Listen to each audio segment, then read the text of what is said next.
Half life का जो तस्वर है वो हमारे लिए बड़ा प्रैक्टिकली बहुत यूज़फुल है, और इसकी मदद से हम ये मालूम कर सकते हैं कि किसी भी सैंपल में जो रिएक्टिव डिके करे, अगर n t is equal to 0 हो और 100% हमारे पास सैंपल में हो पार्टिकल्स, और एक हाफ लाइफ गुजर जाए तो उसके 50% रह जाएंगे, और दो हाफ लाइफ गुजरने के बाद उसमें 25% उस सब्सटेंस में हमारे पास पार्टिकल्स, इस तरह से पार्टिकल्स कम होते चले जाएंगे। और इस तरह से हम अंदाज़ा लगा सकते हैं कि किसी भी हाफ लाइफ गुजरने के असर से में उसके हमारे पास कितने पार्टिकल्स रह गए हैं, और हम एज मालूम कर सकते हैं। और हमारे पास आखिर में कुछ ना कुछ जो ओरिजिनल सैंपल में जो पार्टिकल्स होंगे वो बहरहाल बचे रहेंगे। जैसे कि हम कार्बन 14 की बात करते हैं तो वो नाइट्रोजन 14 में कन्वर्ट हो जाता है, तब्दील हो जाता है रेडियोएक्टिव डिके के नतीजे में। तो इस तरह हम हज़ारों से लेकर अरबों खरबों साल तक के बारे में बता सकते हैं। खैर, अब ये एक जनरल फार्मूला है, n is the function of t। t जो है वो टाइम है और n जो है वो नंबर ऑफ पार्टिकल्स हैं, और ये मैं इस वीडियो में करने जा रहा हूँ। और इसमें कुछ कैलकुलस भी है, लेकिन बहुत आसान सी और बहुत सादा सी कैलकुलस है, खासतौर पर जब आपने फर्स्ट ईयर कोर्स कैलकुलस में लिया हुआ हो। और ये बड़ी आसान सी प्रॉब्लम सोल्यूशन होगा इसका, और इसे आप प्रैक्टिकली भी हम इस्तेमाल कर सकते हैं किसी भी चीज़ की हाफ लाइफ मालूम करने के लिए। तो अब फर्ज कर लीजिए एक मेरे पास सैंपल है n, और इसमें n पार्टिकल्स हैं, और ये इनमें dn पार्टिकल्स यानी कि change in the number of particles over the dt यानी कि एक d टाइम ड्यूरेशन है। तो अब ये आप याद रखिए कि dn बहुत छोटा सा चेंज है, और इस तरह dt भी छोटा सा, very small period of time, बहुत थोड़ा सा वक्त है। और ये माइनस साइन का मतलब ये है कि ओरिजिनल जो मेरे पास सैंपल था उसमें अमाउंट जो है या नंबर ऑफ पार्टिकल्स जो है वो कम हुए हैं ओरिजिनल सैंपल के या ओरिजिनल एलिमेंट के।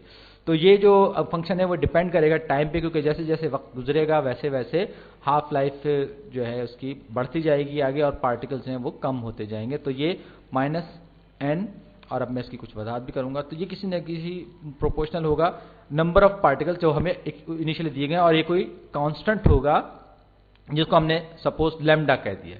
अब फर्ज करिए मेरे पास एक सैंपल है जिसमें 1 × 10⁹ यानी कि 1 बिलियन 1 अरब या 100 करोड़ एटम है, और कुछ वक्त गुजरने के बाद उसमें 1 × 10⁶ यानी कि 10 लाख एटम्स रह गए हैं, और ये कार्बन के हैं। तो अब आप जब इस सैंपल को फर्ज कर लीजिए, मैंने कहा कि ये dt जो है ये अगरचे बहुत छोटा वक्त है, बहुत छोटा वक्त है, लेकिन मैं इसको फर्ज कर लेता हूँ कि ये 1 सेकेंड है अपनी सहूलत के लिए। और 1 सेकेंड में मैंने ये कहा कि इसके कार्बन 14 के 1000 एटम जो है वो डिसइंटीग्रेट हो गए, नाइट्रोजन 14 में तब्दील हो गए। तो अब इसका क्या मतलब हुआ? इसका मतलब ये हुआ, ये इसका पर सेकेंड इसका डिके का जो रेट था वो जितना था। अब ये 10⁶ का मतलब क्या हुआ? इसका मतलब ये हुआ कि ये 1 सेकेंड गुजरने के बाद की सिचुएशन है।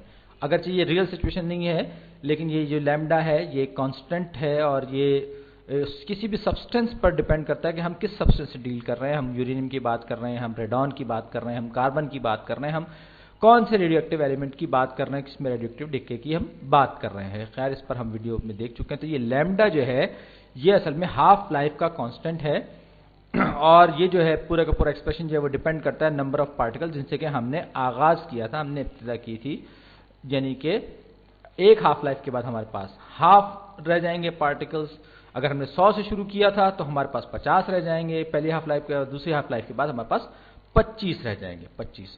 तो और इसी तरीके से अगर आपने 50 से शुरू किया था तो आपके पास पहली हाफ लाइफ में 25 रह जाएंगे, और इस तरह से ये तादाद जो है वो कम होती चली जाएगी n की। तो अब ये हम dt पर बात करते हैं। अब हम क्या करते हैं, ये हमारे पास एक डिफरेंशियल इक्वेशन है, ये एक हमारे पास एक सादा सी डिफरेंशियल इक्वेशन है, और हम इसे कैलकुलस इस्तेमाल करते हुए सॉल्व करेंगे, कैलकुलस की टेक्निक्स इस्तेमाल करेंगे। तो अब हम क्या करेंगे, हम ये करने जा रहे हैं कि हम इस दोनों साइड्स को n से डिवाइड कर देंगे। तो n से डिवाइड करने का मतलब क्या होगा कि दोनों तरफ से मैं इसको n से डिवाइड करूंगा। ये हो गया 1/n dn by dt is equal to minus lambda.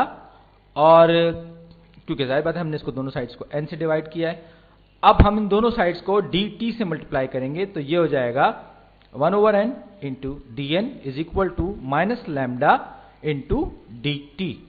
ये मेरे पास ये एक और एक्सप्रेशन आ गया। अब मैं इन दोनों साइड्स को इंटीग्रेट करूंगा। इंटीग्रेशन के नतीजे में, और अगर आपने नहीं जानते तो आप इंटीग्रेशन की वीडियोस देखिए एंटी डेरिवेटिव्स की, तो ये 1/n इंटू डी एन इसका जो होगा ये होगा एंटी डिफरेंशियल या इसका integral log natural log n plus एक कोई ना कोई कांस्टेंट होगा जिसके बारे में अभी हम कुछ नहीं जानते कि वो कांस्टेंट क्या है। और इसी तरह ये माइनस लैम्डा डी टी जो है ये जो है ये कांस्टेंट जो है ये होके आ जाएगा मेरे पास लैम्डा टी प्लस सी। ये मैंने दोनों साइड से इंटीग्रल लिया, ये C1 कर दिया इसको मैंने, और दूसरे वाले को मैंने C2 कर दिया। दोनों अलग अलग कांस्टेंट्स हैं, याद रखिएगा एक कांस्टेंट नहीं है। तो इस तरह से नेचुरल लॉग n बराबर हो जाएगा हमारे पास minus lambda T plus C1 और C2, क्योंकि दोनों के दोनों कांस्टेंट हैं, मैंने इनको एक नया कांस्टेंट बना दिया C3। अब हमें ये मालूम हो गया कि ये जो फंक्शन जो है ये n जो है nt जो है वो दरअसल ये डिपेंड कर रहा है लैम्डा पे, और ये किसी c के बराबर है, और ये नेचुरल लॉग की फॉर्म में। तो मैं दोनों तरफ से मैं एंटी लॉग लूंगा नेचुरल लॉग का, यानी कि ये हो जाएगा n, क्योंकि मैंने लॉग लिया, क्योंकि ये देखिए ये मैंने इसको raise to the power e कर दिया। तो raise to the power e जो है वो जाहिर बात है कि वो नेचुरल लॉग का एंटी लॉग होता है। तो अब ये आ गया, तो ये हो जाएगा e raise to the power minus lambda T plus C3। इस पूरी इक्वेशन को मैं इस तरह से भी लिख सकता हूँ, n is equal to minus lambda t into e raise to the power C3। अब ये जो है ये एक कांस्टेंट है, इसको मैं एक नया कांस्टेंट बना दिया C4। सही, आप कांस्टेंट से घबराइएगा नहीं। तो अब हमारा जो सोल्यूशन हुआ इस इक्वेशन का वो हुआ n, जो कि फंक्शन है t का, is equal to e raise to the C4 e raise to the power minus lambda t। यानी हमारे पास फर्ज कर लीजिए कि अगर n 0 है, यानी कि टाइम 0 है, और उस वक्त हमारे पास n 0 यानी कि जिस सैंपल में हमारे पास जो तादाद है वो n नॉट है, यानी कि जिससे हम शुरू कर रहे हैं तादाद से। तो अब हम इस इक्वेशन को C4 के लिए सॉल्व कर सकते हैं। तो n सब 0 इज इक्वल टू, यहां मेरे पास ये माइनस लैम्डा टी है, तो अब ये n नॉट के बराबर हो गया, is equal to C4 e into e raise to the power minus lambda t. और क्योंकि t 0 है तो लिहाजा e भी 0 हो जाएगा, और e raise to the power 0 का मतलब किसी भी चीज की आप पावर 0 करते हैं तो वो 1 हो जाती है। इसका मतलब ये हुआ कि जब टाइम 0 है तो ये जो C4 है ये दरअसल n नॉट के बराबर होगा। सही, तो nt हमारे पास यहां पर आ गया, nt is equal to n naught into minus lambda t. अब ये जो n नॉट है ये हमारा इनिशियल नंबर है, इनिशियल नंबर ऑफ पार्टिकल्स जब हमने, जो कि t 0 पर था। अब हम इस इक्वेशन को इस्तेमाल करते हुए मालूम करने की कोशिश करेंगे कि कार्बन 14 के साथ, कार्बन 14 का जो कांस्टेंट है लैम्डा वो क्या होगा। तो कार्बन 14, याद रखिए ये रेडियो एक्टिव कार्बन है जिसकी हाफ लाइफ 5700 साल यानी कि 5700 ईयर्स है इसकी हाफ लाइफ। और हाफ लाइफ का मतलब आपको बता चुका हूं कि 50% पार्टिकल्स रह जाएंगे, हम चाहे कितनी भी तादाद से स्टार्ट करें। तो अब फर्ज कर लीजिए कि मेरे